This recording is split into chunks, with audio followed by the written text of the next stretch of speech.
Hello student, this is Shweta, your English teacher. Student, today I will teach you English of class 5th. In my last video, I had explained the half chapter of lesson 7, the simple past and past continuous tense from your grammar book. Today I will explain the remainder of the chapter.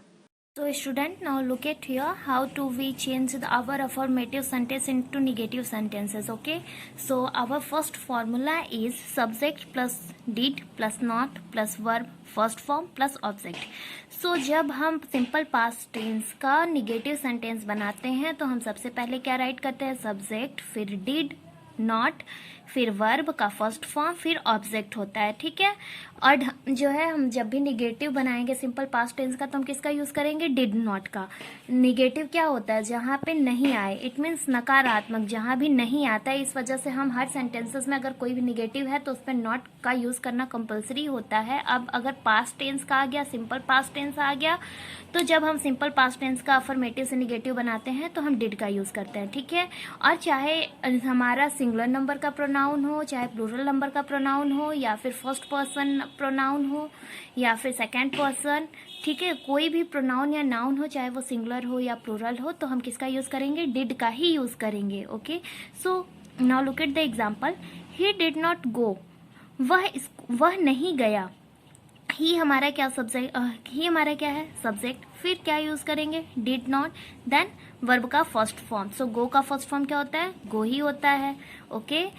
इसी तरीके से second example कर देखो. They did not play, वे नहीं खेले. They plural form हो गया. फिर हम इसका निगेटिव जब बनाएंगे तो क्या यूज कर लिया, फिर डिड, फिर नॉट, देन वर्ब का फर्स्ट फॉर्म. अब देखते हैं इंट्रोगेटिव सेंटेंस.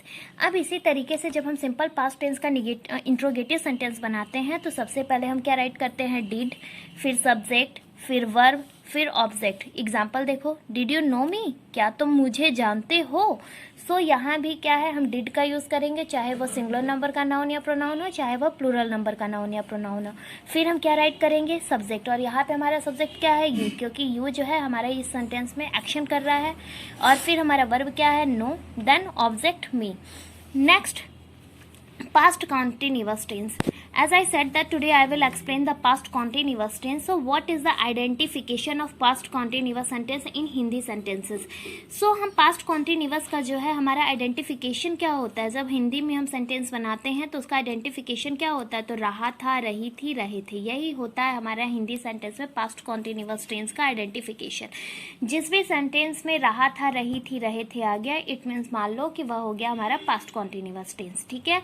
अब हेल्पिंग वर्ब हमारा क्या होता है इसमें, was and were. Okay. Formula क्या होगा, subject plus was were plus verb plus ING plus object. अब देखो हम आई के साथ किसका यूज करेंगे, वॉज का. ही के साथ वॉज, शी के साथ वॉज, दे के साथ वर, वी के साथ वर, यू के साथ वर, सिंगुलर नाउन या प्रोनाउन के साथ वॉज, और सिंगुलर प्लूरल नाउन और प्रोनाउन के साथ were. Okay. Is that clear now. Example देखो. I was going to school. अब इसको हम जब हिंदी में ट्रांसलेट करेंगे तो क्या होगा, आई मीन्स क्या होता है, मैं, और जहाँ वॉज और वर आ गया और वर्ब के लास्ट में आई एन जी आ गया, यानी थी कि वहाँ हम रहा था, रही थी का यूज करेंगे तो क्या हो जाएगा, I was going to school, मैं स्कूल जा रहा था. दे वर ईटिंग फूड, इसका क्या होगा ट्रांसलेशन, हिंदी ट्रांसलेशन, वे खाना खा रहे थे. अब देखते हैं हम पास्ट कॉन्टिन्यूअस सेंटेंस का निगेटिव सेंटेंस कैसे बनाते हैं. जब हम पास्ट कॉन्टिन्यूअस टेंस का निगेटिव सेंटेंस बनाएंगे, अभी आपको बताया कि निगेटिव सेंटेंस में हमेशा हमारा नॉट होता है. ठीक है. सो सबसे पहले हम क्या राइट करेंगे, सब्जेक्ट, फिर was and were plus not plus verb plus ING plus object. Example क्या हो गया, दे वर नॉट गोइंग. दे हमारा क्या है, सब्जेक्ट, और दे के साथ हम किसका यूज करेंगे, as I said that we use were with they. Okay. फिर not, then verb go, verb के लास्ट में हमने क्या लगा लिया, ING. They were not going यानी कि वे नहीं जा रहे हैं. अब राम क्या है, सिंगुलर नंबर का नाउन है. सो सिंगुलर नंबर के नाउन के साथ हम क्या यूज करेंगे, वॉज. फिर क्या हो गया, नॉट प्लेइंग. सो क्या हो गया इसका हिंदी मीनिंग, राम नहीं खेल रहा था. Okay. Is that clear now. Now look at the interrogative sentence. जब हम इंट्रोगेटिव सेंटेंस बनाते हैं तो क्या करते हैं, जब हम सब अफर्मेटिव से इंट्रोगेटिव सेंटेंस बनाते हैं तो सबसे पहले हम वॉज और वर राइट करते हैं, फिर हम सब्जेक्ट, फिर verb plus ING plus object. Okay. अब इसी तरीके से अगर हमारे WH वर्ड आते हैं, जैसे व्हाट, हु, वेयर, तो उसको हम सबसे पहले राइट करेंगे, फिर क्या राइट करेंगे, वॉज एंड वर, फिर सब्जेक्ट, फिर verb, ING plus object. Example क्या हो गया, वॉज सीता कुकिंग फूड, क्या सीता खाना बना रही थी। अब यहाँ पे WH वर्ड का देखो, वाई जो है, वाई मीन्स क्या होता है, क्यों, ये हमारा एक WH वर्ड है, तो सबसे पहले हम क्या राइट करेंगे, वाई। फिर हमारा क्या हो जाएगा, वाज एंड वर, तो यहाँ पे हम वर्ब का यूज़ करेंगे क्योंकि हम यू के साथ वर्ब का यूज़ करते हैं।